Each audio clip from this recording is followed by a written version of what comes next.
छावा भाग 23. रघुनाथ पंत कोरड्यांची पालखी राजगडाच्या पाली दरवाजातून बाहेर पडली.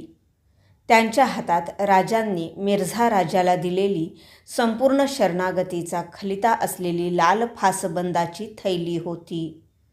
पालखीला संरक्षण देत 10 हत्यारबंद धारकरी मिर्झाच्या गोटाकडे चालले. पंत हेजिब म्हणून राजांचा निर्वाणीचा खलिता घेऊन रजपुताच्या गोटाकडे चालले. राजे रजपुताशी शरणागतीचा सुलूख करताहेत ही बातमी वाऱ्यासारखी गडभर पसरली होती. संभाजीराजांना सुलूख म्हणजे काय तेच नीट कळेना. आपल्या महालातून ते राजांच्या महालाकडे आले. मिटला दरवाजा त्यांनी लोटून बघितला. तो बंद होता. महाराज साहेब, संभाजीराजांनी साद घातली. दरवाजा जाब देत नव्हता, देण्याच्या मनस्थितीत नव्हता. क्षणभर त्या मिटल्या दरवाजासमोर शंभूराजे घोटाळले आणि त्यांची पावले मासाहेब पुतळाबाईंच्या महालाकडे वळली. आपल्या कपाळावर मेणमळल्या कुंकवाची ठसठशीत 2 आडवी बोटं दर्पणात बघून रेखून घेतलेल्या पुतळाबाई कुणबिणीने समोर धरलेल्या पोसाला ती बोटे पुसत होत्या. महालात येताच मुजरा करून संभाजीराजे पुतळाबाईंच्या जवळ आले. त्यांच्या ताज्या ओल्या कुंकवाकडे बघत त्यांनी विचारले, आऊसाहेब, सुलूख म्हणजे काय? का करायचा तो? कुणाशी करायचा? तुम्ही केला आहे कुणाशी सुलूख? त्यांचे प्रश्न ऐकून पुतळाबाईंची चर्या गडावरच्या त्या ताणलेल्या अवस्थेतही आरक्त झाली. त्यांना म्हणावेसे वाटले, आम्ही केला आहे जन्मोजन्मीचा सुलूख आमच्या कपाळीच्या कुंकवाशी. अंबेनं तो निभावण्याची ताकद आम्हास द्यावी. पण त्या तसे काहीच बोलू शकल्या नाहीत. म्हणाल्या, सुलूख म्हणजे तहकोंडीत फसल्या गेलेल्या माणसाची शरणागत. त्या शंभूराजांचे समाधान करू बघत होत्या. बाळराजे त्यांच्या ओल्या कुंकूपट्ट्याकडे बघत होते.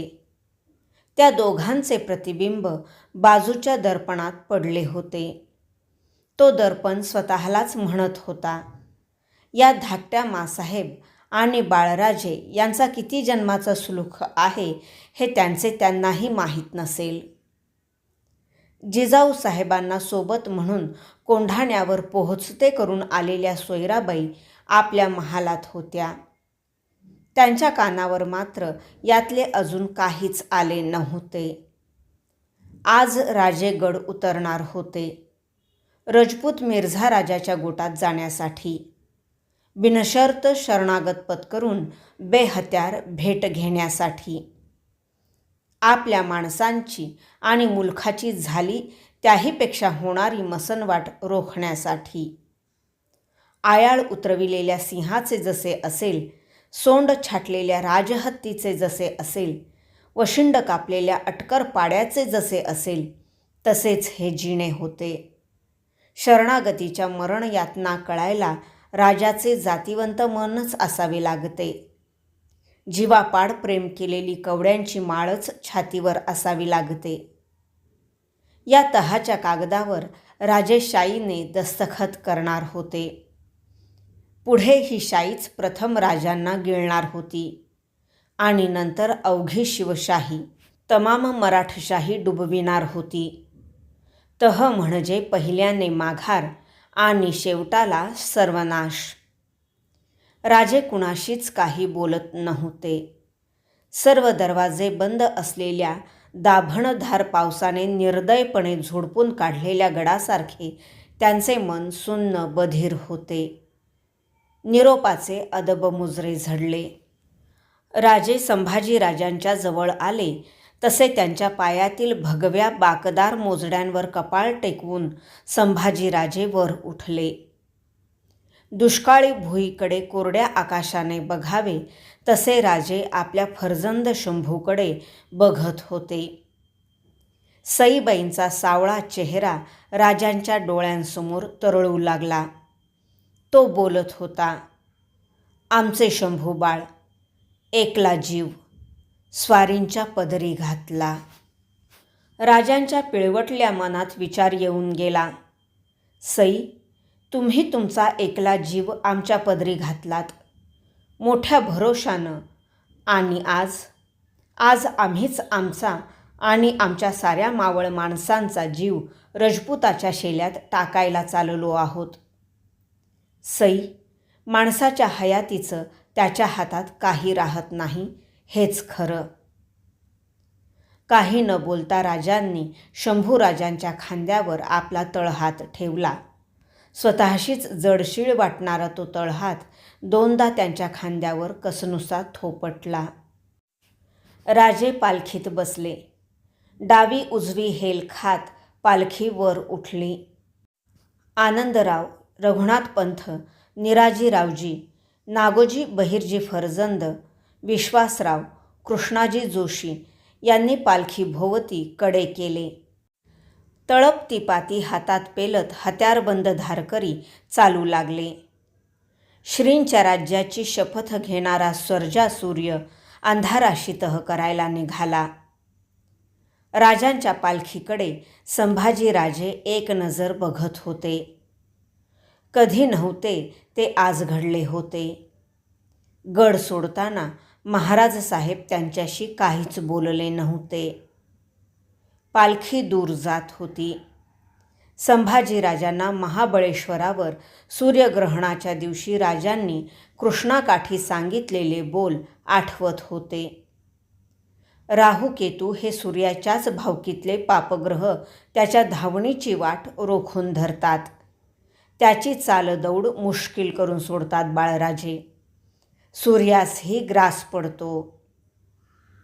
मिर्झा राजाच्या गोटाकडे राजे निघून गेले. आता राजगडावर जिजाऊसाहेब नव्हत्या. राजे नव्हते. नकळतच संभाजीराजे पुतळाबाईंच्या महाली रेंगाळत होते.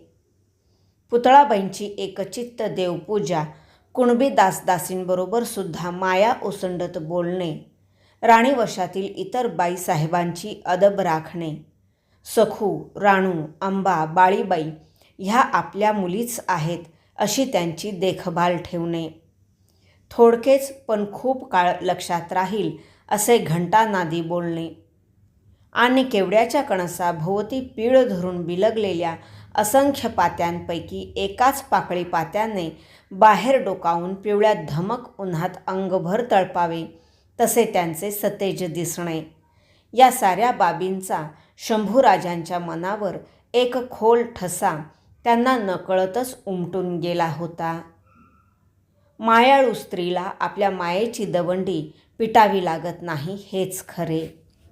आपल्या महालात गवाक्षाच्या महिरपीजवळ पुतळाबाई उभ्या होत्या. बाहेरच्या आभाळात दाटलेल्या अभ्रामध्ये आपली चिंतावली नजर त्या हरवून बसल्या होत्या.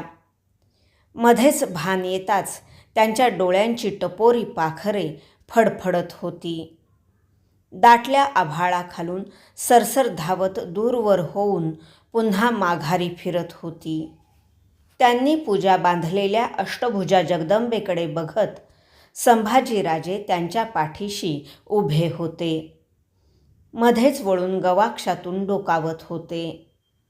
दूरवर दिसणाऱ्या गुंजवणी नदीची धुरकट वळणे बघत होते. सरकार, थोरल्या महालानं याद केलीये. सोयराबाईंच्या खाजगीकडच्या चंद्रा या कुणबी दासीने महालात येऊन अदबीने वर्दी दिली. ती ऐकताच पुतळाबाई मागे वळल्या. एक वार त्यांनी संभाजीराजांच्याकडे बघितले.